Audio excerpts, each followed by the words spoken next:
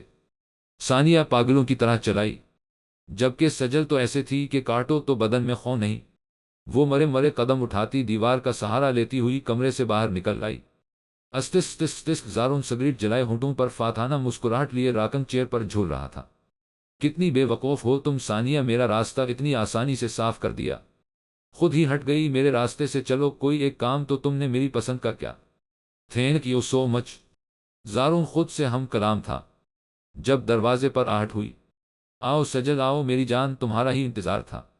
زارون جانتا تھا کہ ثانیہ اپنے پیٹ میں کوئی بات رکھنے نہیں والی، اپنے اندر جلتی آگ کے گولے سجل پر ضرور برسائے گی، تمام قصور سجل پر تھوپ دے گی، مگر اسے طلاق کی دوسری بڑی وجہ نہیں بیتے الف لتچہدیتیں گی جس کی قصوروار صرف اور صرف وہ خود ہے۔ سجل چلتی ہوئی اس کے سامنے آئی اور اس کے ہاتھ سے سگریٹ لے کر اپنی ہتھیلی پر رکھ کر مٹھی بند کر لی۔ سجل یہ کیا کر رہی ہو؟ زارون نے اس کی مٹھی کھولنے کی کوشش کی مگر وہ اس سے دور ہٹ گئی۔ میری وجہ سے کیا نہ آپ نے یہ سب مجھے پانے کے لیے دی نا ثانی آپ ہی کو طلاق، مگر آپ یہ بھول جائیں زارون صاحب کہ میں آپ کی کبھی بنوں گی، مجھے پانے کے لیے کیا نہ یہ سب، جب میں ہی نہیں رہوں گی تو مجھے اپنائے گے۔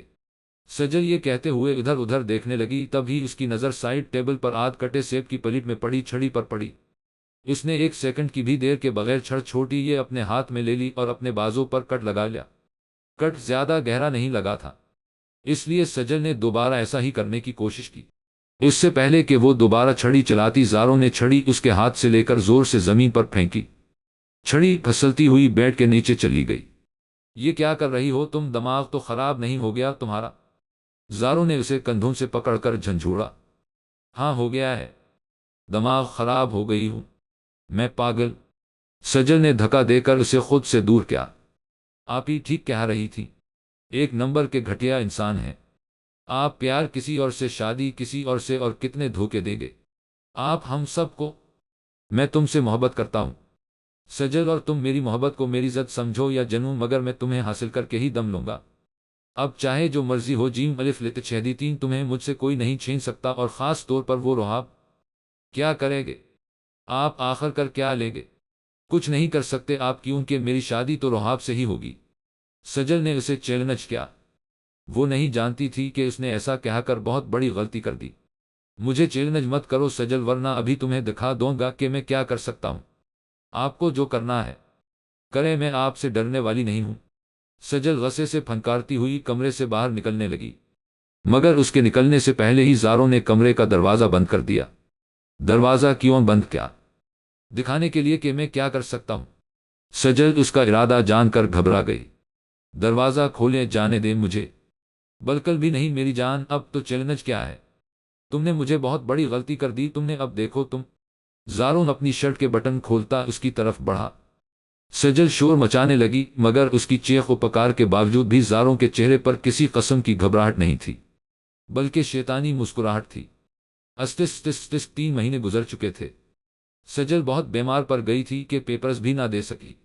اس سے زیادہ موہد اور مارج کو اس کے پیپرز نہ دینے کا دک تھا۔ ثانیہ نے تو خود کو ان سب سے کاٹ کر رکھ لیا تھا، اس کی بلا سے کوئی جیتا یا مرتا اسے بھلا کیا پرواہ تھی۔ سجل کی آج طبیعت کچھ زیادہ ہی خراب تھی، کھانے کی میز پر کھانے کی خوشبو سے اسے متلی سی آنے لگی۔ اس نے ایک دم منہ پر ہاتھ رکھا اور سنک کی طرف بھاگ گئی۔ جب واپس آئی تو سمرین اور شہلا اسے عجیب نظروں سے دیکھ رہی تھی، جبکہ سجل ان کے اس طرح دیکھنے سے اپنی ہی نظروں میں چور سی بن گئی۔ شہلا اور سمرین اتنی نادان نہیں تھی، تجربہ کار تھی۔ سجل کی چال اس کی بیماری آئے روز چکر آنا، اوپر سے اس کا ڈاکٹر کے پاس جانے سے انکار، ان دونوں کے سامنے خطرے کی گھنٹی بجا گیا۔ ابھی بھی سجل چکر آنے کی وجہ سے پاس کھڑے موہد کے ساتھ جا لگی۔ موہد نے اسے جلدی سے تھام لیا۔ استس تس تس، اب تمہیں میرا بننے سے کوئی نہیں روک سکتا سجل۔ جب سب کو تمہاری پریگننسی کے بارے میں معلوم ہوگا تو تمہارے نہ چاہنے کے باوجود بھی سب تمہیں میرے سپرد کر دیں گے۔ آخر کرنا ہی پڑے گا، کیونکہ تمہیں میرے علاوہ اب الف پہ نون الف لتچہدیتیں گا ہی کون؟ رحاب تو تم سے نفرت کرنے لگے گا۔ بڑا کہتا تھا نہ کہ سجل کو مجھ پر بہت یقین ہے، اب دیکھوں گا کہ اسے آخر سجل پر کتنا یقین ہے۔ 1 منٹ نہیں لگائے گا وہ تمہیں ٹھکرانے میں سجل، سب تمہیں چھوڑ دے گے۔ تب کون الف پہ نون الف لت چھیدیتیں گا؟ میں صرف اور صرف میں۔ مجھے معاف کر دینا سجل، مجھے ایسا کرنا ہی پڑا کیونکہ میرے پاس اور کوئی راستہ ہی نہیں تھا۔ تمہارے چیلنج اور رہاب کی زد نے مجھے ایسا کرنے پر مجبور کر دیا، مگر تم فکر مت کرنا، کوئی ہو یا نہ ہو میں ہمیشہ رہوں گا تمہارے ساتھ۔ زارون سجل کی تصویر سے بات کرتا خود کو خوش کرنے کی کوشش کر رہا تھا۔ سجل کو جب ہوش آیا تو کمرے میں سوائے ثانیہ کے اور کوئی موجود نہ تھا۔ ثانیہ اس کی طرف دیکھ کر مسکرا رہی تھی۔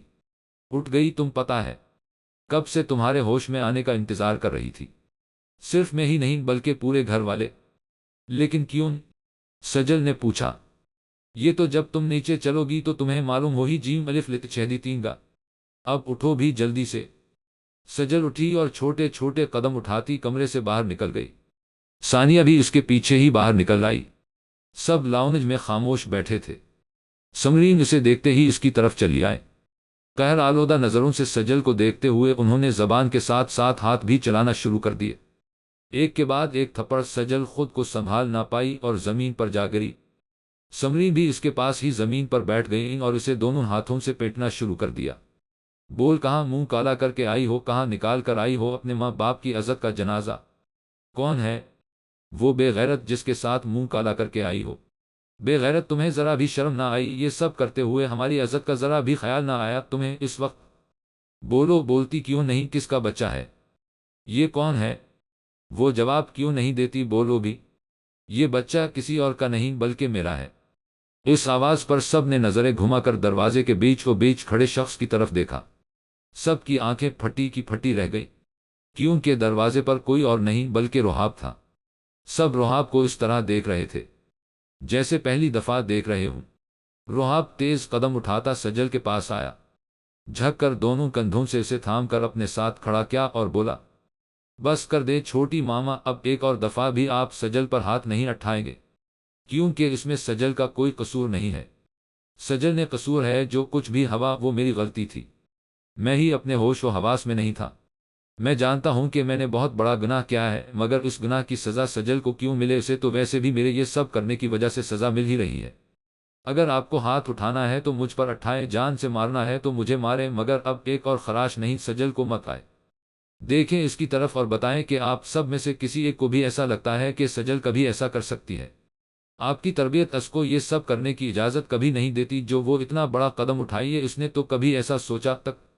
رہاب کی بات منہ میں ہی رہ گئی جب بڑے پاپا نے ایک زوردار تھپڑ اس کے گال پر رسید کیا۔ اس کی تربیت اسے اس چیز کی اجازت کبھی نہیں دیتی، یہ تو مان لیا، مگر ہماری تربیت نے تمہیں اس چیز کی اجازت کب سے دے دی؟ وہ قصوروار نہیں ہے، یہ بھی مان لیا، مگر تم قصوروار کیوں ہو؟ تم نے آخر ایسا کیوں کیا؟ آخر کیا بھر گیا تھا تمہارے دماغ میں؟ تو ساری صد بدھ کھو بیٹھے تھے، کہاں بیچ آئے تھے اپنی غیرت؟ جواب دو مجھے، آخر چپ کیوں ہو؟ شرم آ رہی ہے مجھے پولیس کی وردی میں کھڑے اپنے اس بیٹے پر ہاتھ اٹھاتے ہوئے جس پر صرف مجھے بھی نہیں بلکہ سب کو ناز تھا، مگر تم نے تو اپنی وردی کی لاج بھی نہ رکھی، ذرا شرم نہ آئی تمہیں؟ کیا قصور تھا اس معصوم بچی کا جو اس پر زندگی بھر کے لیے اتنا بڑا داغ لگا دیا؟ بڑے پاپا نے سجل کی طرف اشارہ کرتے ہوئے کہا، جو حیرت اور بے یقینی کا پتلا نہیں بس رہاب کو ہی دیکھ جا رہی تھی کہ آخر کیا سوچ کر اس نے اتنا بڑا الزام خود پر لے لیا۔ بس یہی تو غلطی ہو گئی مجھ سے اور میں اس پر شرمندہ بھی ہوں۔ رہاب نے سر اور نظریں دونوں جھکا لیں۔ مت کہو مجھے پاپا نہیں ہوں، میں تمہارا باپ، میرا بیٹا تم جیسا ہو ہی نہیں سکتا، اور تمہارے شرمندہ ہونے سے کیا ہوگا؟ سب کچھ پہلے جیسا تو نہیں ہو؟ جیم الف لت چھیدیتیں گا۔ تم نے تو مجھے سمرین اور رمیز کے سامنے نظریں اٹھانے کے قابل نہیں چھوڑا۔ تم میرے بیٹے تو بالکل نہیں ہو سکتے، چلے جاؤ یہاں سے، چلے جاؤ میری نظروں سے دور، اس سے پہلے کہ مجھے کچھ ہو۔ جیم الف لت چھیدیتیں۔ رہاب نے ایک نظر ان کی طرف دیکھا، سردی میں بھی ان کا چہرہ پسینے سے نچر رہا تھا۔ رہاب کو انہیں اس حالت میں دیکھ کر دلی افسوس ہوا، مگر ابھی وہ مزید کچھ بھی کہہ کر انہیں اور پریشان نہیں کرنا چاہتا تھا، اس لیے سجل کا ہاتھ تھامتا ہوا اس لیے سیڑھیاں چڑھ گیا۔ استس آپ نے ایسا کیوں کیا رہاب؟ آپ نے اتنا بڑا الزام اپنے سر کیوں لے لیا، جبکہ سراسر قصور میرا ہے؟ ساری غلطی میری ہے، قصور تو تمہارا بھی نہیں ہے سجل۔ ہاں، مگر غلطی ضرور تمہاری ہے جو تم نے زاروں کے پاس جا کر کی ہے۔ منع کیا تھا نہ میں نے تمہیں، پھر کیوں گئی اس درندے کے پاس؟ اس گھٹیا آدمی کو تو میرا دل کر رہا ہے اسی وقت شوٹ کر دوں، اور تم دیکھنا اب میں اس کا کیا حشر کروں گا۔ میں بھی انسپکٹر روحاب ہوں۔ جب تک اسے جیل کی سلاخوں کے پیچھے تڑپا تڑپا کر نہ مارا تب تک سکون سے نہیں بیٹھنے والا۔ مگر آپ کو کیسے پتا روحاب کے اس سب کے قصوروار وہ ہیں؟ سجل کو ایک دم خیال آیا تو پوچھا۔ مجھے بھی اس حقیقت کا پتہ آج ہی چلا، اور بتانے والا کوئی اور نہیں بلکہ خود زارون ہے۔ مگر وہ آپ کو کیوں بتائیں گے یہ سب؟ تم کچھ نہیں جانتی سجل، میں سب جانتی ہوں کہ وہ مجھ سے جھوٹی محبت کے دعویدار ہیں، اور میری شادی آپ سے تو کیا کسی سے بھی نہیں ہونے دینا چاہتے۔ سجل نے اسے بتاتا مگر وہ یہ بات پہلے ہی جانتا تھا، اس لیے بولا۔ وہ اچھی طرح جانتا تھا کہ میں ایسا کبھی نہیں ہونے دوں گا، اس لیے اس نے یہ راستہ اختیار کیا۔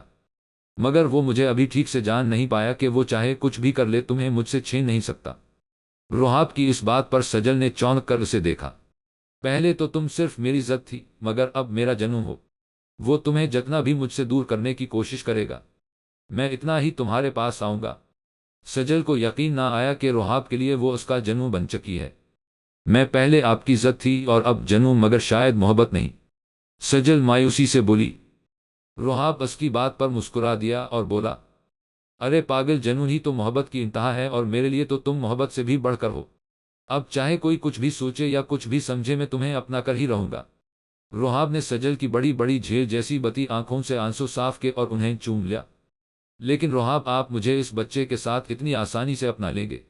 دیکھو سجل، اس سب میں اس آنے والی ننھی سی جان جا کیا قصور بھلا جو میں تمہیں اپنانے سے انکار کر دوں؟ اور نہ ہی تمہارا کوئی قصور ہے، کوئی ہو یا نہ ہو، مگر میں ہوں تمہارے ساتھ سجل، اور وہ بھی ہمیشہ کے لیے۔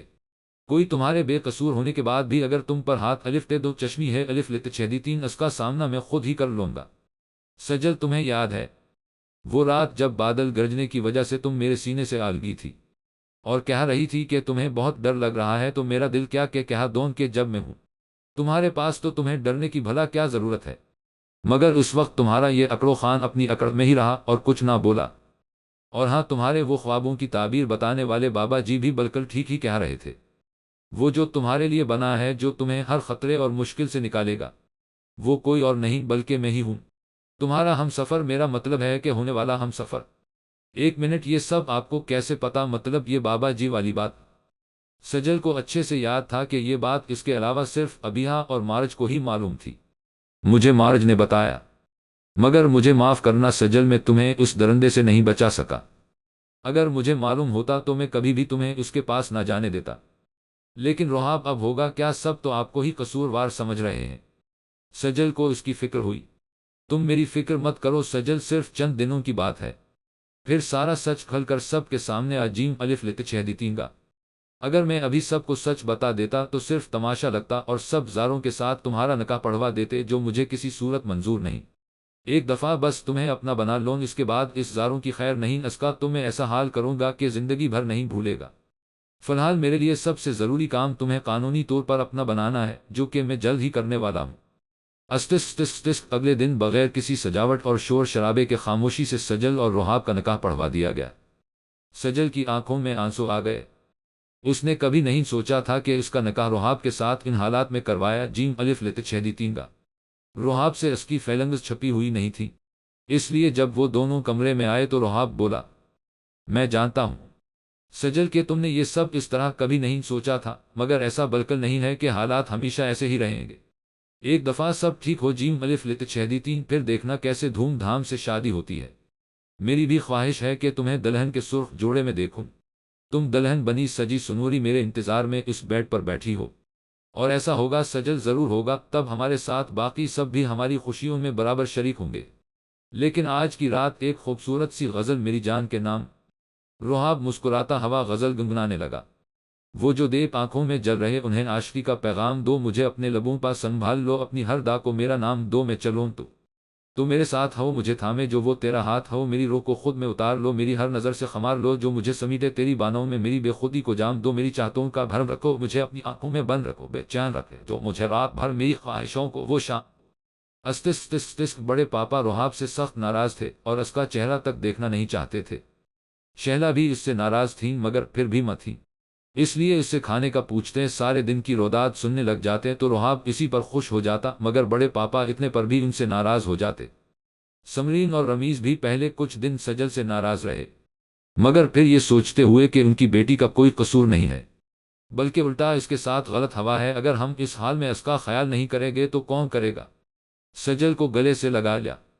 مجھے معاف کر دو میری بچی، میں نے تم پر ہاتھ اٹھایا۔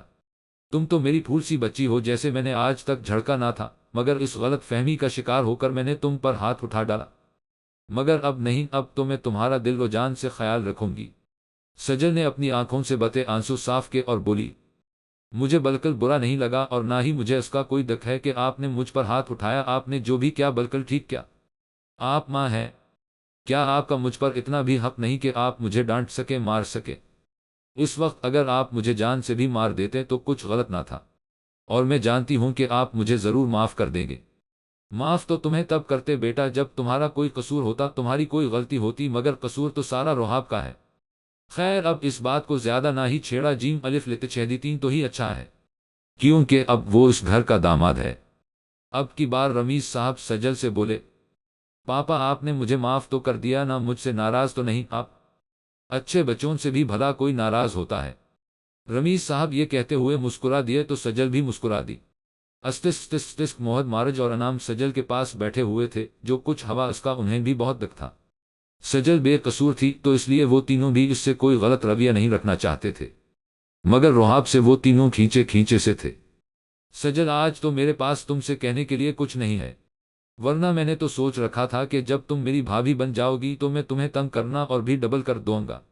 تب تم جا کر روحاب بھائی سے شکایت لگایا کرو گی کہ یہ دیکھیں روحاب آپ کا بھائی ہر وقت مجھے تنگ کرتا رہتا ہے، اور پھر میں تمہاری نکل اتار کر تمہیں چھیڑا کروں گا۔ موہد نے کہا، اور میں نے سوچ رکھا تھا کہ جب تم روحاب بھائی کے ساتھ شوپنگ پر جایا کرو گی تو میں بھی تمہارے ساتھ چل پڑوں گی، اور تم مروت کے مارے مجھے منع بھی نہیں کر سکو گی اور نہ بھائی کو کرنے دو گی، اور تمہاری کی شوپنگ میں سے اپنی پسند کی چیزوں پر حملہ کر کے انہیں بھی اپنے قبضے میں لے لوں گی۔ اب کی بار مارج بولی، میں نے بھی تو کچھ سوچا ہوگا، اب مجھ سے بھی تو پوچھ لے۔ انعام نے ان تینوں کو اپنی طرف متوجہ کیا، میں نے سوچا تھا کہ رات گئے تک آپ کے کمرے میں بیٹھ کر بکس پڑھا کروں گی، جبکہ روحاب بھائی انتظار میں ہی ہوں گے کہ کب میں اٹھوں اور کب وہ اپنی بیٹھیں۔ شرارتی موہد شوپنگ کی شوقین مارج اور پڑھاکو انعام نے اپنے اپنے مطلب کی ہی سوچ بتائی۔ انعام کی بات پر مارج اور موہد ہنس پڑے اور بولے، ویسے ہم دونوں سے زبردست سوچ تو تمہاری ہے، یعنی روحاب بھائی کو تب جب وہ اپنی بیگم کے پاس جانے کو بے چین ہوں انہیں انتظار کروانا۔ ویسے تم لوگ ایسا اب بھی تو کر سکتے ہو، اپنی اپنی سوچوں پر اب بھی تو عمل کر سکتے ہو۔ سجل ان تینوں سے بولی، آپ ٹھیک کہہ رہی ہیں آپ ہی، مگر جو کچھ بھی ہوا اس کی وجہ سے سب ان سے ناراض ہیں، اور شاید ہم تینوں بھی۔ اور ماما کہہ رہی تھیں کہ آپ ہی ہیں جنہوں نے اتنا بڑا دل کر کے انہیں معاف بھی کر دیا، ورنہ سب سے غلط تو آپ کے ساتھ ہی ہوا ہے۔ میں انہیں معاف کیوں نہ کرتی انعام، اب تو وہ میرے شوہر ہیں، جو کچھ بھی ہوا ان سے انجانے میں ہوا، ورنہ جانتے تو تم سب بھی ہو کہ وہ کیسے ہیں۔ سجل نے ان سب سے کہا، مگر حقیقت وہ سب کہاں جانتے تھے کہ اگر روحاب نے کچھ کیا ہوتا تو سجل اس سے ناراض ہوتی نہ، مگر جب روحاب نے کچھ کیا ہی نہیں تو وہ دکھاوے کی ناراضگی بھی اس سے کیوں رکھتی۔ بس کل کا دن باقی ہے سجل، پھر دیکھنا تمہارا گناہ گار کیسے جیل کی سلاخوں کے پیچھے ہوتا۔ روحاب نے سجل کے گرد بازو حائل کیے اور اس کے کندھے پر تھوڑی ٹکا دی۔ سجل کچھ نہ بولی، بس ہوں کہہ کر چپ ہی رہی۔ اس دن کے بعد سے ہوگی تمہاری اور میری یعنی ہماری زندگی کی ہیپی سٹارٹنگ۔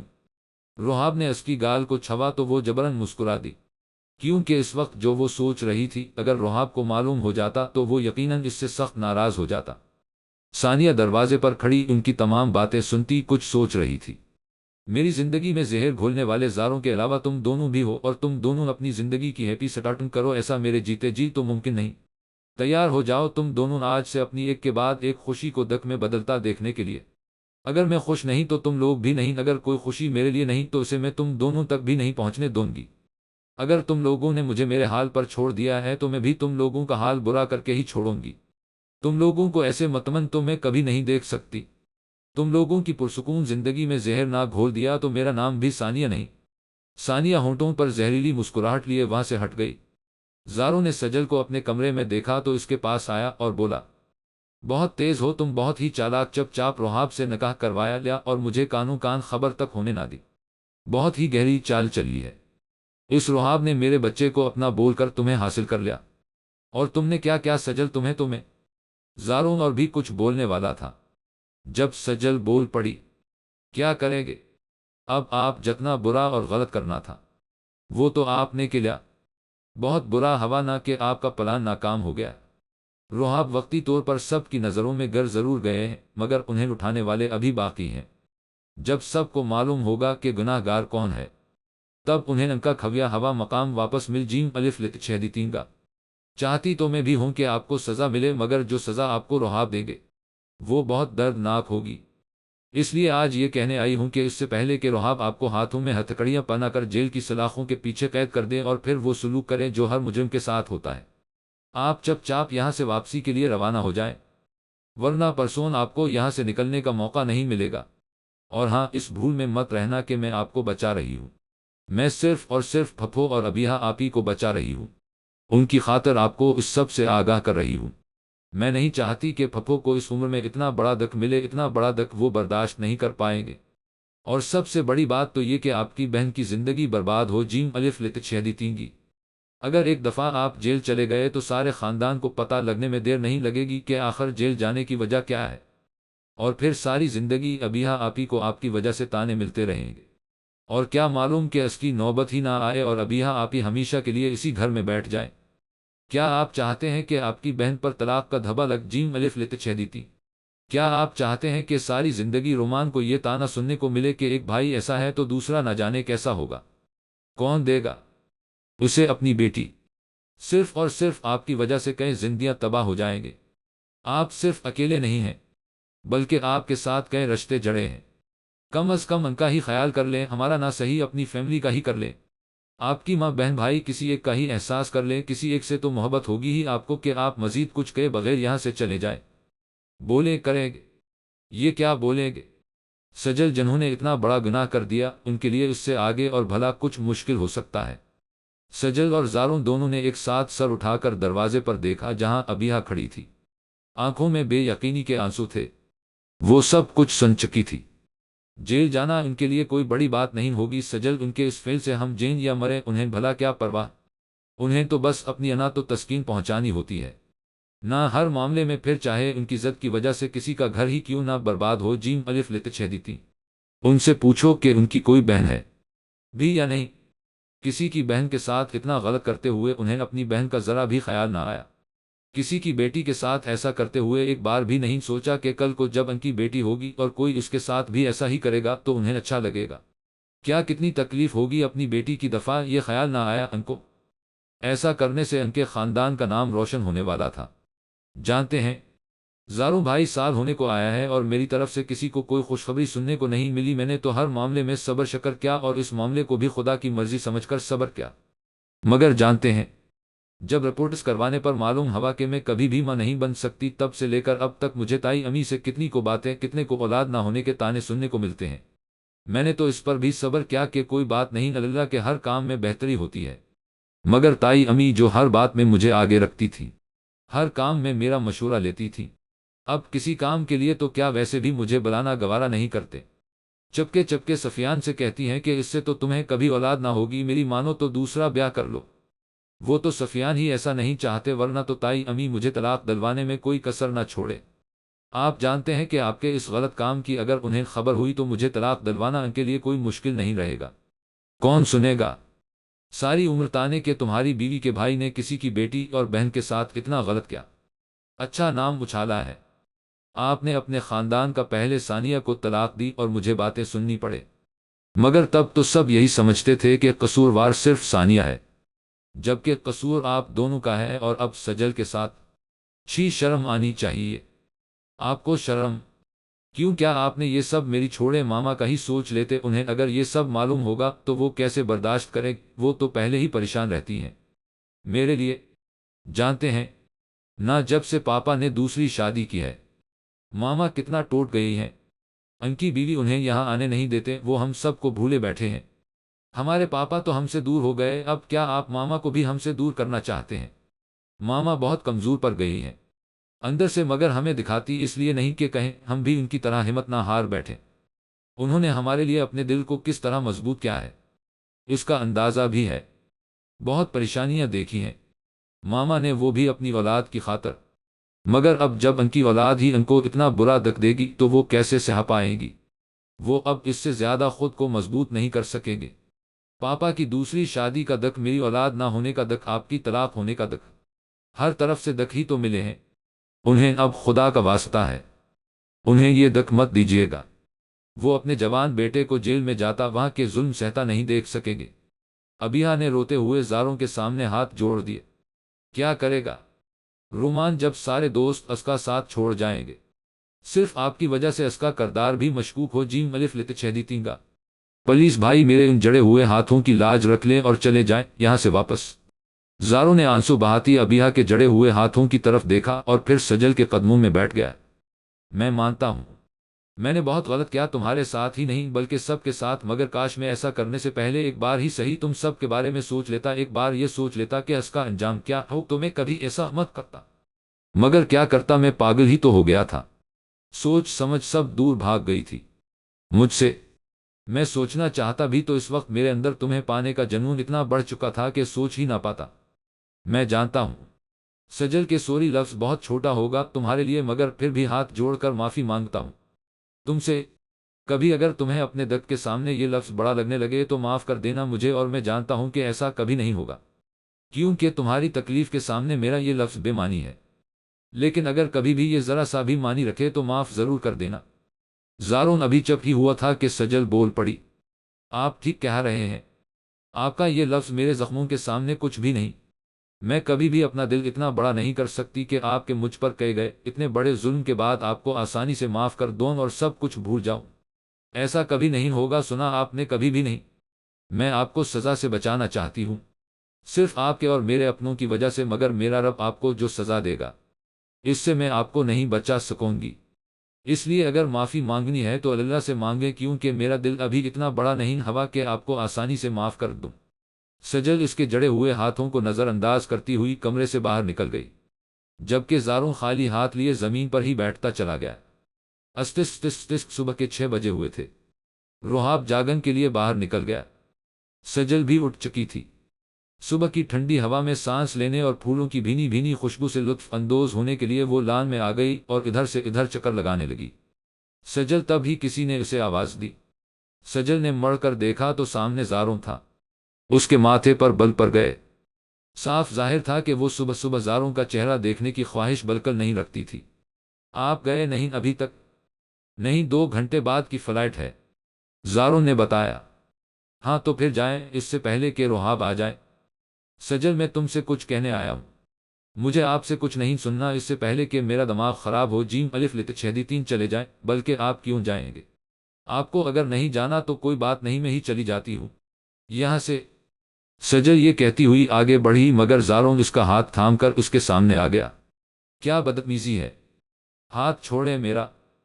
زاروں نے جلدی سے اس کا ہاتھ چھوڑ دیا اور بولا، پلیز ایک آخری بار میری بات سن لو، ایک بات منوانے آیا ہوں تم سے۔ سجل، پلیز انکار مت کرنا۔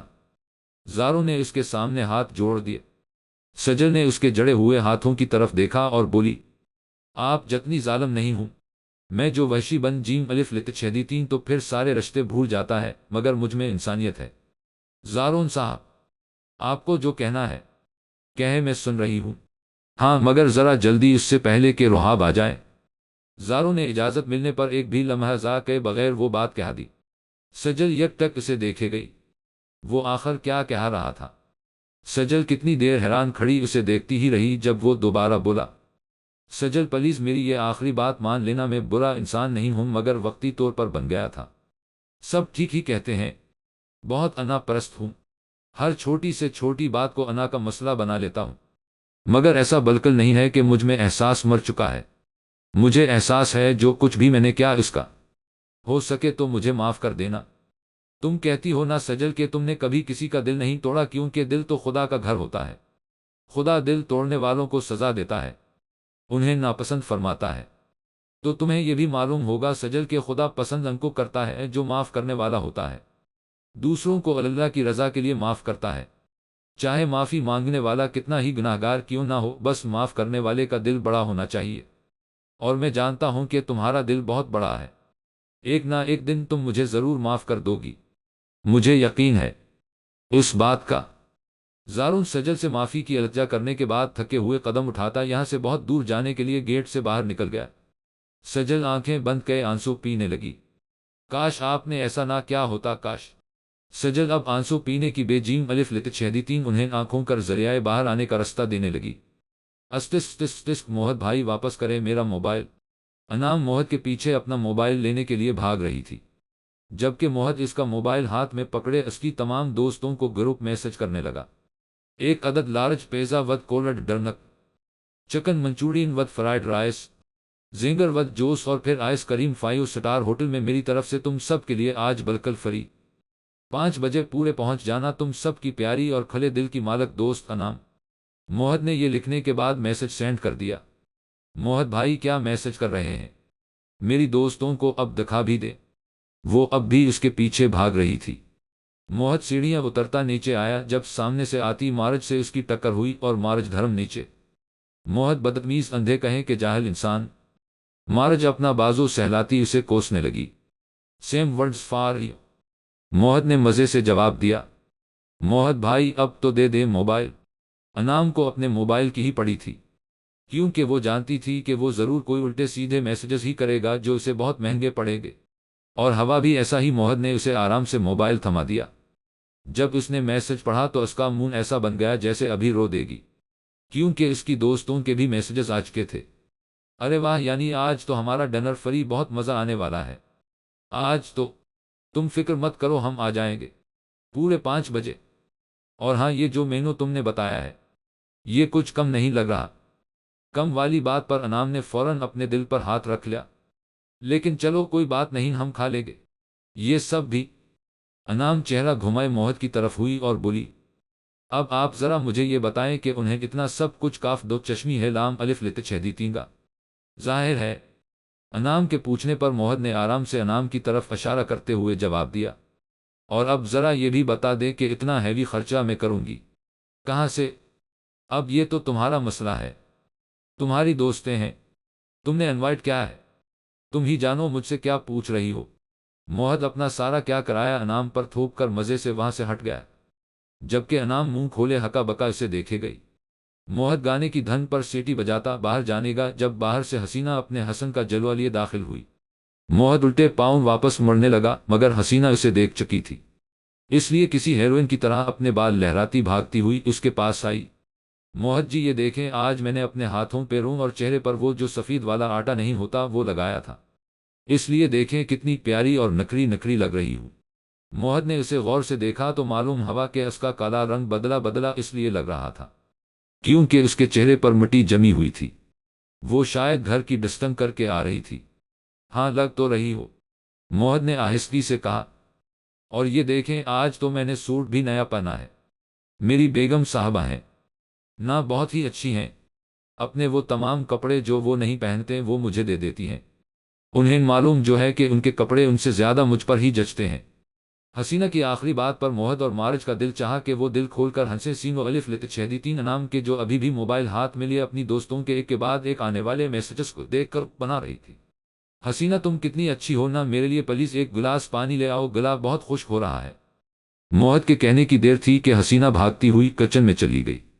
موہت نے بھی اس کے جیسی پھرتی دکھائی اور بھاگتا ہوا گھر سے ہی باہر نکل گیا۔ حسینہ پانی کا گلاس لیے لاؤنج میں آئی۔ ارے یہ موہت جی کہاں گئے؟ حسینہ نے مارج سے پوچھا۔ وہ اصل میں پاپا کا فون آیا تھا، آفس بلا رہے تھے اسے، اور تمہیں تو پتا ہے کہ ہمارا موہت کتنا فرمانبردار بچہ ہے، ایک ہی فون پر چلا گیا۔ مارج نے بہانہ بنا دیا۔ اچھا، حسینہ کا منہ لٹک گیا۔ آج تو میں خاص ان کے لیے تیار ہو کر آئی تھی، مگر وہ تو مجھے جی بھر کا دیکھ بھی نہ سکے۔ مارج کے دل میں آیا کہ وہ کہہ دے کہ اگر وہ تمہیں جی بھر کر دیکھ لیتا نا تو دوبارہ کسی کو ایک نظر دیکھنے کے قابل بھی نہ رہتا۔ ایسا کریں، یہ لیں آپ ہی پانی پی لیں۔ حسینہ نے گلاس مارج کی طرف بڑھایا۔ حسینہ نے ایک نظر گلاس اور ایک نظر اس کے ہاتھوں کی طرف دیکھا جن پر لگی مٹی گلاس پر صاف واضح ہو رہی تھی۔ ارے نہیں، مجھے بالکل پیاس نہیں ہے۔ مارج کو تو الٹی آنے لگی۔ حسینہ گلاس لیے واپس کچن میں چلی گئی۔ مارج گھر کے بڑے کہاں ہیں؟ ڈنر کے بعد مارج لاؤنج میں ٹی وی لام گاف الف لت چھیدی تین ڈرامہ دیکھ رہی تھی اور ساتھ ہی ساتھ اپنے ناخنوں کو بھی سنوار رہی تھی جب ابیہا اور پھپھو گھر میں داخل ہوئی۔ ارے ابیہا آپی، آپ کب آئے؟ میں پرسوں کی آئی ہوں اور آج اس لیے آئی ہوں کہ مجھے سب کو کچھ ضروری بات بتانی ہے۔ تم سب کو لاؤنج میں بلا لو تاکہ سب کے سامنے بات ہو سکے۔ مارج نے ابیہا کی طرف دیکھا جو کچھ غصے میں تھی، جبکہ پھپھو روئی روئی لگ رہی تھی۔ آنکھیں تو ابیہا کی بھی سرخ ہوئی تھی۔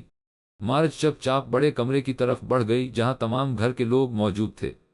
اسٹس بڑے ماموں میں جو بات آپ کو بتانے جا رہی ہوں، جانتی ہوں اس سے آپ کو بہت دکھ پہنچے گا اور یقیناً غصہ بھی آئے گا، لیکن اس بات کا جاننا آپ کے لیے ضروری ہے، کیونکہ اس بات سے بے خبر رہ کر آپ ان کو قصوروار سمجھ رہے ہیں جو بے قصور ہیں، اور آپ جانتے ہیں کہ میں کسی بے قصور کو سزا ملتے ہوئے اور کسی قصوروار کو سزا سے بچتے ہوئے دیکھ کر چپ نہیں رہ سکتی۔ ابیہا بیٹا، آخر تم کہنا کیا چاہ رہی ہو؟ رفیق صاحب کی بے جیم الف لت چھیدی رمیز صاحب بولے۔ میں آپ کو یہ بتانے آئی ہوں کہ سجل کے ساتھ جو کچھ بھی ہوا اس کا قصوروار رحاب نہیں بلکہ میرا بھائی زارون ہے۔ ابیہا نے آخر وہ بات کہہ ہی ڈالی جس کے دہرانے پر اسے بھی بہت تکلیف ہونی تھی۔ یہ کیا کہہ رہی ہو تم؟ بڑے پاپا کو شاک لگا۔ میں ٹھیک کہہ رہی ہوں بڑے ماموں، زاروں بھائی سجل کو پسند کرتے تھے، مگر یہ پسندیدگی ان کے دل میں پہلے سے نہیں تھی، بلکہ شادی کے دن سے شروع ہوئی۔ انہوں نے ثانیہ کو طلاق بھی اسی لیے دی تاکہ سجل کو پا سکیں، مگر طلاق کے معاملے میں ثانیہ اور زاروں بھائی برابر کے شریک ہیں۔ اس معاملے میں صرف زاروں بھائی کو ہی قصوروار نہیں ٹھہراؤں گی۔ زاروں بھائی نے سوچا کہ جب طلاق کے بعد بھی ان کے لیے سجل کو حاصل کرنا مشکل ہے تو انہوں نے یہ سب کیا؟ میں آپ سے بہت شرمندہ ہوں ماموں، سجل کے ساتھ جو بھی ہوا میں تو ایسا کبھی خواب میں بھی نہیں سوچ سکتی تھی، مگر میرے بھائی نے ہم سب کو آپ کے سامنے نظریں اٹھانے کے قابل نہیں چھوڑا۔ مجھے تو شرم آ رہی ہے یہ کہتے ہوئے کہ وہ سب کسی اور نے نہیں بلکہ میرے اپنے بھائی نے کیا ہے۔ ابیہا روتی ہوئی صوفے پر بیٹھ گئی۔ کہاں ہے وہ گھٹیا انسان؟ لے کر آؤ اسے میرے سامنے۔ ساری زندگی جسے اپنے سگے بیٹوں کی طرح رکھا، اس نے اپنے رشتوں کا مان لحاظ سب بھلائے اتنی گھٹیا حرکت کی، آج تو میں اسے چھوڑوں گا نہیں۔ موہت بلا کر لاؤ اس کمینے کو۔ رمیز صاحب طائش میں آ گئے۔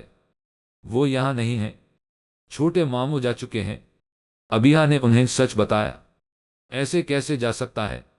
وہ میری بچی کے کردار پر اتنا بڑا داغ لگا کر اپنے کالے کرتوتوں پر پردہ ڈال کر بھاگ گیا، اب اسے واپس سجل نے ہی بھیجا ہے ماموں، کیونکہ وہ نہیں چاہتی تھی کہ رحاب اسے جیل میں گھسیٹے، کیونکہ اس طرح جب ساری بات پورے خاندان کو معلوم ہوتی تو سب کی زندگیوں پر برا اثر پڑتا۔ سجل کا کہنا ہے کہ اسکا زاروں کو واپس بھیجنے کا مقصد انہیں سزا سے بچانا نہیں بلکہ ان کے گھر والوں کو تکلیف سے بچانا ہے جو ان کی وجہ سے ہم پر آتے۔ رحاب ابھی گھر میں داخل ہوا تھا۔ ابیہا کی آخری بات وہ سن چکا تھا اور اب سجل کو غصے سے گھور رہا تھا، جو کہ ابھی کچھ دیر پہلے شور سن کر نیچے آئی تھی۔ وہ اپنی ہی نظروں میں چور سی بن گئی۔ زرمین پھپھو جو صوفے پر بیٹھی ہوئی تھی اٹھ کر رمیز صاحب کے قدموں میں آ کر بیٹھ گئیں اور بولے، اس بے غیرت اولاد کے لیے میں آپ سے معافی مانگتی ہوں، اس نے تو اپنی ماں بہن کا بھی خیال نہیں کیا۔ یہ سب کرتے ہوئے میرے ویر میرے جڑے ہوئے ہاتھوں کی لاج رکھ لے سب کے سامنے اور مجھے یہاں سے معافی دیے بغیر مت لوٹانا، مجھ سے اپنا رشتہ مت توڑنا۔ آپ یہی سمجھ لیں کہ میرا ایک ہی بیٹا ہے، وہ میرا بیٹا ہو ہی نہیں سکتا جس نے یہ کیا۔ ارے زرمین، یہ کیا کہہ رہی ہو تم؟ رمیز صاحب نے انہیں کھڑا کیا۔ جو کچھ بھی ہوا سب اس گستاخ کی طرف سے تھا، اس میں تمہاری تربیت کا کوئی عمل دخل نہیں۔ یہ رونا دھونا بند کرو اور ایک اور دفعہ بھی مجھ سے اب معافی مت مانگنا۔ اگر وہ یہاں ہوتا تو میں واقعی میں بھول جاتا کہ وہ تمہارا بیٹا ہے اور اس کا وہ حشر کرتا کہ دوبارہ کسی کی بیٹی کی طرف آنکھ اٹھا کر بھی نہ دیکھتا۔ بدنامی صرف ہماری ہی نہیں آپ کی بھی ہے، اس لیے یہ بات اس گھر سے باہر نہیں نکلے گی، اور یہ بات یہاں پر کھڑے تمام لوگ کان کھول کر سن لیں۔ رمیز صاحب کی اس بات پر تمام بچوں نے جلدی سے سر ہلا دیا۔ سینگو الف لت چھیدی ثانیہ کے جو یہ سوچ رہی تھی کہ گھٹیا پن میں تو یہ زاروں واقعی میں اپنے نام کا ایک ہی نکلا۔ بڑے پاپا کی نظر دروازے پر کھڑے رحاب پر پڑی، وہ اسے اپنے پاس بلانے کی بے جیم الف لت چھیدی خود ہی اس کی طرف چلے آئے اور بولے، میں نے تم سے کہا تھا کہ تم میرے بیٹے ہو ہی نہیں سکتے، مگر تم نے تو ثابت کر دیا کہ تم میرے ہی بیٹے ہو۔ میرا گھبرو شیر، اب ایسے کیا دیکھ رہے ہو؟ آ جاؤ، گلے لگ جاؤ اپنے باپ کے۔ بڑے پاپا نے اپنے دونوں بازو کھول دیے تو رحاب ان میں سما گیا، مگر ایک بات کی سمجھ نہیں آئی، رحاب تم نے سارا قصور اپنے سر کیوں لیا؟ ہمیں اسی وقت سب سچ سچ کیوں نہ بتایا؟ زاروں کو اسی وقت سزا کیوں نہ دلوائی؟ میں نے ایسا اس لیے کیا پاپا کیونکہ میں اسے دکھانا چاہتا تھا کہ میں اس سب کے باوجود بھی سجل کو اپنا سکتا ہوں۔ اس نے یہ سب صرف سجل کو ہی پانے کے لیے نہیں کیا، بلکہ اس کا مقصد یہ بھی تھا کہ میں اس سب کے بعد سجل کو ٹھکرا دوں گا۔ مگر میں اس کی طرح گھٹیا نہیں ہوں۔ پاپا، میں سجل کے سراسر بے قصور ہونے پر اسے ٹھکرانا نہیں چاہتا تھا۔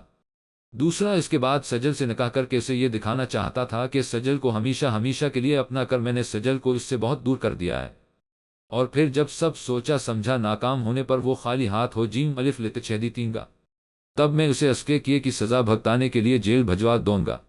روحاب نے بات ادھوری چھوڑتے ہوئے دوبارہ سجل کی طرف غصے سے دیکھا۔ سجل جلدی سے موہت کے پیچھے چھپ گئی۔ استس میرا سرہانہ پکڑاؤ۔ روحاب کمرے میں آتے ہی بولا۔ سرہانہ پکڑاؤں؟ کیا مطلب؟ اس کا کیا کریں گے؟ سرہانہ کس لیے ہوتا ہے؟ سر رکھنے کے لیے نہ، میں بھی وہی کروں گا۔ روحاب اسے کہنے کی بے جیم الف لت چھیدی تین سرہانہ خود ہی پکڑنا چاہتا تھا، مگر اسے کہنا ہی پڑا کیونکہ وہ ایک سرہانے کو سر کے نیچے رکھے اور دوسرے کو گود میں رکھے بیٹھی ہوئی تھی، بلکہ تقریباً لیٹی ہی ہوئی تھی۔ سجل نے سرہانہ سائڈ پر رکھ دیا تھا کہ وہ لیٹ جیم الف لت چھیدی تین، مگر وہ سرہانے الف ٹے دو چشمی ہے الف لت چھیدی تین صوفے پر چلا گیا۔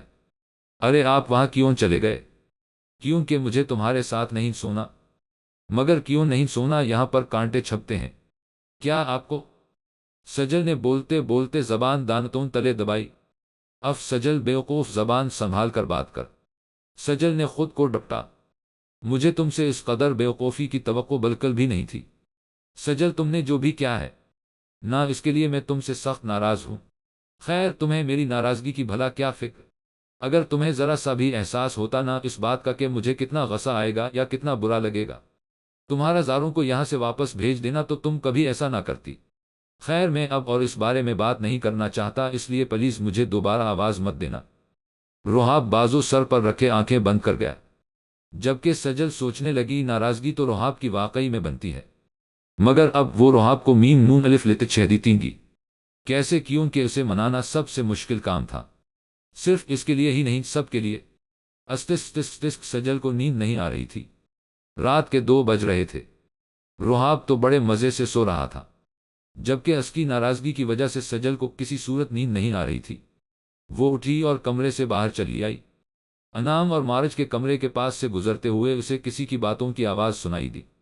یہ آواز مارج کی تھی۔ یہ مارج اس وقت تک کیوں جاگ رہی ہے؟ انعام تو اتنی دیر تک کبھی نہیں جاگی، پھر یہ کس سے باتیں کر رہی ہے؟ سجل دروازہ کھول کر اندر آئی تو مارج نے جلدی سے موبائل سائڈ پر رکھ دیا۔ سجل کمرے میں چلتے زیرو بلب کی روشنی میں اسے ایسا کرتا دیکھ چکی تھی۔ مارج، تم اس وقت تک جاگ کر کس سے باتیں کر رہی ہو؟ ارے نہیں، کسی سے بھی تو نہیں، میں تو یہ ناول پڑھ رہی تھی۔ مارج نے پاس پڑی بک اٹھا کر اسے دکھائی۔ تم ناولس کب سے پڑھنے لگ گئی، اور وہ بھی اتنی کم روشنی میں؟ سجل کو اس کی بات پر ذرا برابر یقین نہ آیا۔ ہاں، بس وہ عادت ہو گئی ہے اتنی کم روشنی میں پڑھنے کی۔ مارج الٹے سیدھے بہانے بنانے لگی۔ عادت ہو گئی ہے اتنی کم روشنی میں اتنی دیر تک ناولس پڑھنے کی یا فون پر کسی سے باتیں کرنے کی؟ سجل نے بات اس انداز سے کی کہ مارج چور سی بن کر نظریں جھکا گئی۔ دیکھو مارج، اب کیا مجھ سے بھی چھپاؤ گی کہ تم کس سے باتیں کرتی ہو؟ بتاؤ کون ہے؟ سجل، وہ اصل میں وہ کیا مارج، اب بتا بھی دو۔ وہ ساحر ہے۔ کون ساحر؟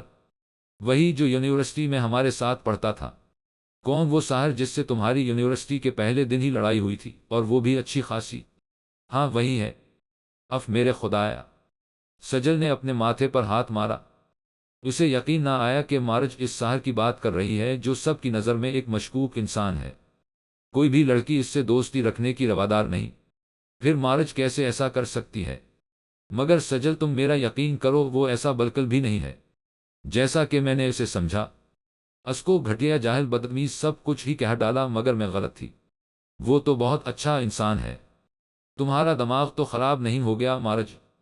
وہ انسان جسے کوئی بھی ٹھیک کردار کا مالک نہیں سمجھتا، اور اس کا ایسا کردار تو صاف ظاہر بھی ہوتا ہے۔ تم اسے پسند کیے بیٹھی ہو۔ تم غلط کر رہی ہو مارج، وہ تمہیں صرف اپنی گھٹیا باتوں میں پھنسا رہا ہے اور کوئی بات نہیں۔ میری مانو تو آج ہی اسے گڈ بائے بولو اور نکالو اسے اپنے دل و دماغ سے۔ سجل، وہ ویسا بالکل بھی نہیں ہے جیسا تم سوچ رہی ہو۔ مارج نے اس کی غلط فہمی دور کرنا چاہی۔ وہ ویسا ہی ہے جیسا کہ میں سوچ رہی ہوں۔ اگر تم مجھے اپنا مخلص دوست سمجھتی ہو تو پلیز آئندہ اس بندے سے بات مت کرنا، اور ہاں، ملنے کا تو کبھی سوچنا ہی مت، بہت بڑی غلطی کرو گی۔ مگر وہ تو پرسوں مجھے ملنے کے لیے بلا رہا ہے۔ تم خواہ مخواہ میرا دماغ فضول سوچوں کی طرف مت لگاؤ سجل، کیونکہ میں اسے ہاں بھی بول چکی ہوں۔ مارج سجل کی بات ماننے کو کسی صورت تیار نہ تھی۔ دیکھو مارج، میں تمہارا برا نہیں سوچ رہی، ہمیشہ اچھا ہی سوچوں گی۔ اچھا ٹھیک ہے، مان لیا کہ وہ ایک اچھا انسان ہے، مگر تم اتنا تو جانتی ہو نا کہ ایک تنہا مرد اور عورت کے بیچ تیسرا ہمیشہ شیطان ہوتا ہے۔ کچھ لوگ تو اپنے نفس پر قابو پا کر اپنے ایمان پر قائم رہ جاتے ہیں، اور ایسے لوگ بہت کم ہوتے ہیں، مگر کچھ لوگ آسانی سے ڈگمگا جاتے ہیں۔ میری صرف ایک بات یاد رکھنا، اس گھر سے قدم باہر نکالنے سے پہلے، وہ بھی اس کام کے لیے جو تمہیں بار بار روکے، تو بس ایک بار اپنے ماں باپ کی عزت کے بارے میں ضرور سوچ لینا اور رکھ جانا۔ سجل اسے بہت پیار سے سمجھاتی ہوئی واپس اپنے کمرے میں آ گئی۔ پہلے تو رحاب کی ناراضگی کی وجہ سے، مگر اب مارج کی وجہ سے وہ رات بھر جاگنے والی تھی۔ اسٹس سجل کچن میں کھیر بنا رہی تھی، کیونکہ رحاب کو کھیر بہت پسند تھی۔ سجل میری بچی، تم کچن میں کیا کر رہی ہو؟ سمرین بیگم نے اسے چولہے کے پاس کھڑے کچھ بناتے دیکھا تو پوچھنے لگے۔ ماما میں کھیر بنا رہی ہوں، رحاب کو بہت پسند ہے۔ نہ اس لیے تم مجھے کہو بھلا، میں بنا دیتی ہوں، تم جا کر آرام کرو۔ شاباش۔ نہیں ماما، میں ان کے لیے کھیر اپنے ہاتھوں سے بنانا چاہتی ہوں، اصل میں وہ مجھ سے اس دن کے ناراض ہیں جس دن سے میں نے… سجل نے بات ادھوری چھوڑ دی، کیونکہ جانتی تھی کہ اس گھر میں کوئی بھی زاروں کا نام لینا پسند نہیں کرتا۔ سمرین بیگم سمجھ تو گئی تھی، اس لیے بولے، رحاب کی ناراضگی بنتی ہے سجل، مگر میں یہ نہیں کہوں گی کہ تم نے اسے واپس جانے کا کہہ کر غلط کیا۔ تم اپنی جگہ درست تھی اور رحاب اپنی جگہ، بلکہ میں تو یہ کہوں گی کہ میری بچی تو بہت سمجھدار ہو گئی ہے۔ سمرین بیگم نے اس کے سر پر پیار سے ہاتھ پھیرا۔ چلو شاباش، تم کھیر بناؤ، مجھے معلوم ہے کہ رحاب تم سے زیادہ دیر ناراض نہیں رہ سکے گا۔ بیٹا، میں ذرا تمہاری پھپھو کی طرف سے ہو کر آئی، بہت اکیلا محسوس کرتی ہے۔ وہ خود کو رومان تو سارا دن اسکول اور اکیڈمی ہی رہتا ہے۔ ابیہ کے سسرال والے اسے اب آئے دن تو بھیجنے سے رہے۔ ان بچوں سے تو جب کہتی ہوں کہ وہاں سے ہو آئیں تو ایک بار جا کر واپس آنے کا نام نہیں لیتے، مگر آج تو دونوں صاحبزادیاں سو رہی ہیں۔ موہد نکلا ہے دوستوں کے ساتھ، اور ثانیہ کی تو چھوڑ ہی دو، اس کو کسی کا احساس کروانا شاید کسی کے بس کی بات نہیں، اس لیے میں ہی ہو کر آئی ذرا۔ جی ماما آپ جائیں، میں کھیر بنا کر اپنے کمرے میں ہی جا رہی ہوں، آپ میری فکر مت کرنا۔ چلو ٹھیک ہے۔ سمرین بیگم کچن سے نکل گئیں تو سجل کھیر دیکھنے لگی۔ سجل بیٹا میری بات سننا ذرا، اور ہاں آتے ہوئے ایک گلاس پانی بھی لے آنا۔ شہلا بیگم نے اپنے کمرے سے سجل کو آواز دی۔ جی بڑی ماما آ رہی ہوں۔ سجل گلاس میں پانی ڈال کر چولہے کی آنچ دھیمی کر کے کچن سے نکل کر شہلا بیگم کے کمرے میں چلی گئی۔ سجل کے جاتے ہی ثانیہ کچن میں داخل ہوئی۔ وہ شاید کچن کے خالی ہونے کا ہی انتظار کر رہی تھی، یہی کہہ رہی تھی، نہ آپ ماما کہ مجھے احساس کروانا کسی کے بس کی بات نہیں، ویسے ٹھیک ہی کہہ رہی تھی۔ آپ سب اپنی دنیا میں خوش اور مگن رہیں اور میں اکیلی جلتی کڑکتی رہوں، ایسا تو ہو نہیں سکتا۔ اگر میں جل رہی ہوں نہ تو میں اس آگ سے تم سب کو بھی دور نہیں رکھنے والی، جلد ہی تم سب بھی اس آگ کی لپیٹ میں آنے والے ہو، اور خاص طور پر تم سجل میڈم، بڑی آئی اپنے شوہر کے لیے کھیر بنانے والی۔ تمہاری کھیر تو نہ آج تک ٹھیک بنی ہے، نہ اور ہی بنے گی۔ ثانیہ نے شیلف پر پڑے ڈبوں میں سے ایک ڈبہ اٹھایا اور آدھے سے زیادہ کھیر میں الٹ دیا، اور پھر کھیر کو ہلاتے ہوئے بولی، لو جی اب کھلاؤ تم اپنے رحاب کو کھیر۔ بڑی آئی اس کی ناراضگی دور کرنے والی، اب دیکھتی ہوں کہ یہ کھیر کھا کر اس کی ناراضگی کیسے دور ہوتی ہے۔ اگر میں نے بھی تم سے رحاب کو چھین نہ لیا تو میرا نام بھی ثانیہ نہیں، تم بس اب دیکھتی ہی جاؤ، جسٹ ویٹ اینڈ واچ۔ ثانیہ زہریلی مسکراہٹ لیے ہاتھ جھاڑتی ہوئی وہاں سے نکل گئی۔ سجل نے کھیر کی پلیٹ رحاب کے سامنے رکھی اور اس کے پاس ہی کھڑی ہو گئی۔ کھڑی کیوں ہو سر پر، کیا اب میرے نوالے گنو گی؟ جی سجل نے آرام سے جواب دیا۔ کیا کہا؟ رحاب نے سر اٹھا کر اسے دیکھا۔ میرا مطلب تھا بالکل بھی نہیں، آپ کھیر کھائیں نہ، خاص طور پر آپ کے لیے اپنے ہاتھوں سے بنائی ہے۔ رحاب نے کھیر کا پہلا چمچ لیا اور پھر سجل کی طرف دیکھا جو مسکراتا ہوا چہرہ لیے اسے ہی دیکھ رہی تھی۔ رحاب دوبارہ سر جھکا کر چپ چاپ کھیر کھانے لگا۔ ایک پلیٹ ختم کرنے کے بعد اس نے باؤل میں سے باقی کی کھیر بھی لے لی، جبکہ سجل خوش ہوتی ہوئی سوچنے لگی، لگتا ہے ان کو کھیر کچھ زیادہ ہی پسند آ گئی ہے۔ رحاب کھیر کھانے کے بعد بغیر کچھ کہے چلا گیا۔ ارے دیکھو تو کتنے مزے سے کھیر کھا کر چپ چاپ چلے گئے۔ جب کھیر اتنی ہی پسند آئی ہے تو بندہ کوئی کمپلیمنٹ ہی پاس کر دیتا ہے، مگر نہیں، یہ کیوں کریں گے؟ تعریف کرنے سے ان کی شان میں فرق جو پڑ جیم الف لت چھیدی تین گا۔ تعریفیں کروانے کے لیے تو بس ایک یہی بنے ہیں، اور کسی کا تو دل ہی نہیں چاہتا اپنی تعریف سننے کو۔ ابھی بھی ویسے ہی اکڑو خان ہیں اور شاید ہمیشہ ہی ایسے رہیں گے۔ سجل کھیر کے برتن اٹھا کر شیلف پر پٹک رہی تھی۔ وہ اپنی تعریف نہ ہونے کا غصہ ان پر نکال رہی تھی۔ سجل نے فریج میں سے کھیر کا چھوٹا باؤل نکالا اور کھانے لگی۔ پہلا چمچ لیتے ہی اس کے منہ میں کرواہٹ گھل گئی۔ ارے یہ کیا؟ اس نے جلدی سے کلی کی۔ میں نے تو اس میں ذرا بھی نمک نہیں ڈالا، پھر یہ کڑوا زہر کیسے بن گئی؟ او میرے خدایا! سجل کے ذہن میں جھماکا سا ہوا۔ اب سمجھ آئی روحاب ساری کی ساری کھیر کیوں کھا گئے۔ میں بھی کتنی پاگل ہوں! نہ اپنی تعریف نہ ہونے پر مری جا رہی تھی، مگر اتنا بھی معلوم نہیں کہ اس پر تعریف نہیں بلکہ اچھی خاصی ڈانٹ بنتی تھی۔ مگر انہوں نے تو مجھے کچھ بھی نہیں کہا، اس کا مطلب تو یہ ہوا کہ وہ مجھے ڈانٹ کر اداس نہیں کرنا چاہتے تھے۔ مگر سمجھ نہیں آ رہا کہ اس میں نمک آیا کیسے، مجھے تو اچھے سے یاد ہے کہ میں نے اس میں چینی ہی ڈالی تھی۔ اب کیا مصیبت ہے؟ کچھ پتہ نہیں چل رہا۔ سجل اپنے اندازے لگا لگا کر تھک چکی تھی، اس لیے کھیر صنعت میں الٹ کر تاکہ کوئی کھا نہ لے کچن کی لائٹ بند کرتی ہوئی اپنے کمرے میں آ گئی۔ ایک تو اس بیلنس کو بھی ابھی ختم ہونا تھا۔ انعام تمہارا موبائل کہاں ہے؟ مارج نے انعام سے اس کا موبائل مانگا۔ وہاں سائڈ ٹیبل پر ہوگا۔ انعام کے کہنے پر مارج نے سائڈ ٹیبل پر پڑا اس کا موبائل لے لیا اور جلدی سے کسی کا نمبر ڈائل کیا۔ ہاں ہاں بس میں آ رہی ہوں، 10 منٹ میں پہنچ جاؤں گی۔ اچھا اچھا ٹھیک ہے، ابھی فون رکھتی ہوں۔ مارج آپ کہیں جا رہی ہیں؟ انعام نے اس کے کپڑے دیکھے اور اسے اتنا تیار دیکھا تو پوچھنے لگی۔ ٹائٹ جینز، اوپر شارٹ شرٹ اور گلے میں بس نام کا دوپٹہ لیے وہ تیار کھڑی تھی۔ ہاں ایک دوست کی سالگرہ ہے، ہم سب دوستوں کو انوائٹ کیا ہے۔ کون سی دوست کی سالگرہ ہے؟ بس ہے ایک دوست، ابھی مجھے دیر ہو رہی ہے اس لیے چلتی ہوں۔ مارج واقعی میں جلدی میں تھی، اس لیے کمرے سے نکل گئی۔ کا نام مارج کہاں ہے؟ نظر نہیں آ رہی، سجل نے کمرے میں آتے ہوئے پوچھا۔ آپ ہی وہ تو اپنی کسی دوست کی سالگرہ پڑ گئی ہیں، کہہ رہی تھیں کہ دیر ہو رہی ہے اس لیے جلدی میں چلی گئی۔ کون سی دوست بتایا نہیں اس نے؟ ہاں پوچھا تھا میں نے، مگر انہوں نے کہا کہ ہے ایک دوست، نام نہیں بتایا، جلدی میں تھی۔ ہوگی کوئی نئی دوست، انکی میرے موبائل سے فون کر رہی تھی، اسے انکے اپنے موبائل میں بیلنس نہیں تھا تو وہ گھر ہی چھوڑ گئی ہے۔ انعام سجل کو بتا کر اپنے کپڑے دو چشمی ہے نہانے کے لیے واش روم چلی گئی۔ سجل نے انعام کا موبائل پکڑا اور اس آخری نمبر پر کال کرنے لگی۔ مارج جلدی میں نمبر ڈیلیٹ کرنا شاید بھول گئی تھی، کال فوراً پک کر لی گئی۔ دوسری طرف کوئی لڑکا تھا، 10 منٹ کا کہہ رہی تھی، تم اور ابھی تک پہنچی نہیں جان، اب اتنا انتظار بھی مت کرواؤ، اب آ بھی جاؤ نا۔ سجل نے جلدی سے کال ڈسکنیکٹ کر دی اور وہ نمبر اپنے موبائل پر سینڈ کر کے انعام کے موبائل سے ڈیلیٹ کر دیا اور پھر اپنے کمرے میں آ گئی۔ یہ موبائل اسے موہد نے گفٹ کیا تھا۔ سجل کے ساتھ پیش آنے والے واقعے کے بعد اس کا موبائل بھی وہیں بس اسٹینڈ پر رہ گیا تھا، مگر موہد نے اسے بالکل ویسا ہی موبائل گفٹ کر دیا۔ کیا کروں میں، اس مارج کو سمجھایا بھی تھا میں نے، پتہ نہیں اب تک پہنچ بھی گئی ہوگی، خدا کرے نہ ہی پہنچی ہو۔ کیا کروں، روحاب کو بتاؤں یا نہ بتاؤں؟ اب تو لگتا ہے بتانا ہی پڑے گا۔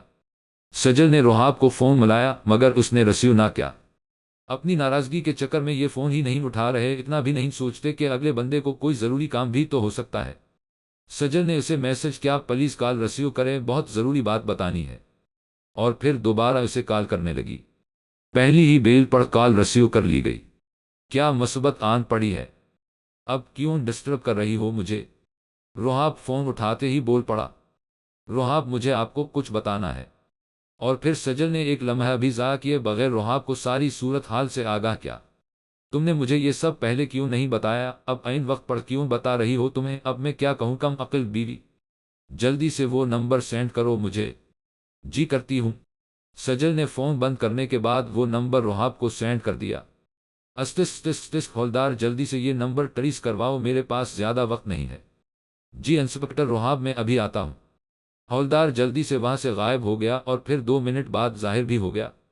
انسپکٹر، اس نمبر کو استعمال کرنے والا زیادہ دور نہیں ہے، یہیں پرانی مندی کے پاس موجود ہے۔ روحاب اسی ہولدار کو ساتھ لیے جیپ میں جا کر بیٹھ گیا۔ یہ تم کیا کر رہے ہو ساحر؟ تم نے تو کہا تھا کہ تم نے مجھے بس ایک دفعہ دیکھنے کے لیے بلایا ہے، اور وعدہ بھی کیا تھا کہ تم مجھے چھو گے۔ کیسا وعدہ؟ ایسے وعدے تو میں ہر روز ہر کسی سے کرتا ہوں، یہ وعدہ تو تمہاری نظر میں ہے نہ، مگر میری نظر میں جو نہ کرنے کا وعدہ کرتا ہوں وہ تو میں ضرور کرتا ہوں۔ ساحر نے ہنستے ہوئے اسے خود سے قریب کر لیا۔ یہاں میرے اور تمہارے علاوہ کوئی بھی نہیں ہے، اس لیے بہتری اسی میں ہے کہ شور مچا کر مجھے غصہ مت دلانا۔ کتنے جھوٹے ہو تم ساحر، تم نے جھوٹ بول کر پھنسایا ہے، مجھے تمہاری بات ماننی ہی نہیں چاہیے۔ مارج اسے خود سے دور کرنے کی کوشش کرنے لگی۔ وہ لڑکی ہی کیا جو مجھ سے نہ پٹے، لڑکیوں کو پٹانا تو میرے بائیں ہاتھ کا کھیل ہے۔ یونیورسٹی میں تو ہر وقت تمہاری وہ چپکو کزن تمہارے ساتھ ہوتی تھی، اور ہاں وہ تمہارا بھائی بھی، مگر اب تو نہ بھائی ہے نہ ہی کزن، یہی تو اصل موقع ہے۔ گھٹیا انسان، چھوڑو مجھے، نہیں چھوڑوں گا۔ کیا کر لو گی؟ ساحر نے اپنے پہلے دانت دال کاف دو چشمی ہے الف لت چھ دی تھی۔ مارج نے اس کے ہاتھ پر اپنے دانت گاڑ دیے۔ جاہل لڑکی، یہ کیا کر رہی ہو؟ زیادہ چلاکی مت دکھاؤ۔ ساحر نے اسے کندھوں سے پکڑ کر دیوار کے ساتھ لگایا اور پھر ساتھ ہی اس کے اوپر جھکا، مگر تک ہی دروازہ توڑ کر وہ اندر داخل ہوا یعنی روحاب غصے سے قدم اٹھاتا اس کی طرف آیا اور پھر اسے گریبان سے پکڑ کر مارنا شروع کر دیا۔ مکے لاتے گھونسے مار مار کر اسے پڑے گرایا۔ ساحر کو سمجھ نہ آئی کہ یہ اچانک ہوا کیا۔ ہولدار، پکڑو اسے اور لے جا کر جیل میں اس کی اچھی دھلائی کرو، ایک پل کے لیے بھی ہاتھ پیچھے مت ہٹانا۔ ہولدار اسے گاڑی میں لے گیا، جبکہ روحاب اب غصے سے مارج کی طرف دیکھتا اس کا ہاتھ پکڑ کر اسے تقریباً گھسیٹتا ہوا گھر لے آیا۔ استس روحاب نے اسے دھکا دے کر بیڈ پر گرایا اور بولا، آج کے بعد اگر گھر سے باہر قدم بھی نکالا تو ٹانگیں توڑ دوں گا، تمہاری آئی سمجھ؟ روحاب اسے غصہ دکھا کر واپس پولیس اسٹیشن چلا گیا۔ سجل نے آگے بڑھ کر روتی ہوئی مارج کو گلے لگا لیا اور چپ کروانے لگی، جبکہ انعام پاس کھڑی ساری صورت حال سمجھنے کی کوشش کرنے لگی۔ وہ اتنی سمجھدار تو تھی ہی کہ روتی ہوئی مارج اور پولیس اسٹیشن سے روحاب بھائی کے چلے آنے اور اسے اس طرح گھسیٹتے ہوئے ساتھ لانے کی ایک ہی وجہ ہو سکتی ہے، اور پھر اوپر سے گھر سے باہر نہ نکلنے کی پابندی بھی۔ انعام سرد آہ بھرتی ہوئی ان دونوں کے پاس ہی بیٹھ گئی۔ یہ بات گھر میں ان چاروں کے علاوہ کسی کو معلوم نہ تھی، اور مارج شکر ادا کر رہی تھی کہ روحاب نے یہ بات گھر کے بڑوں کو نہیں بتائی تھی۔ سجل جو روحاب کی ناراضگی دور کرنے کے چکر میں اتنا کچھ کر چکی تھی، مارج والی بات اس سے چھپانے پر روحاب اس سے اور بھی ناراض ہو گیا تھا۔ پہلے تو وہ اسے ڈانٹ لیتا تھا، اس پر غصہ کر لیتا تھا، مگر اب تو اس سے بات تک نہیں کر رہا تھا۔ سجل روحاب کی شرٹ پریس کر رہی تھی۔ شرٹ پریس کرنے کے بعد وہ ساتھ والے کمرے میں آ گئی۔ موہد اور انعام بیٹھے کسی ٹاپک پر بحث کر رہے تھے، جبکہ مارج خاموش بیٹھی سن رہی تھی۔ تم دونوں کس بحث میں پڑ گئے؟ ہم دونوں یہ بحث کر رہے ہیں کہ مرغی پہلے آئی یا انڈا۔ موہد نے الٹا ہی جواب دیا، آپ ہی فضول بات کر رہے ہیں، یہ ہم تو اس بات پر بحث کر رہے تھے کہ عقل بڑی یا بھینس۔ موہد انعام کی بات کاٹ کر پھر الٹا ہی بولا، چلو سجل تم ہی بتاؤ، عقل بڑی یا بھینس؟ ظاہر ہے، سجل نے فوراً ہی جواب دیا، پہلے ایک دفعہ تم اپنی عقل اور بھینس کا موازنہ کر کے دیکھو، پھر مانو گا۔ موہد کی اس بات پر انعام اور چپ بیٹھی مارج کو بھی ہنسی آ گئی۔ موہد، بدتمیز، چھوٹی عقل ہوگی تمہاری۔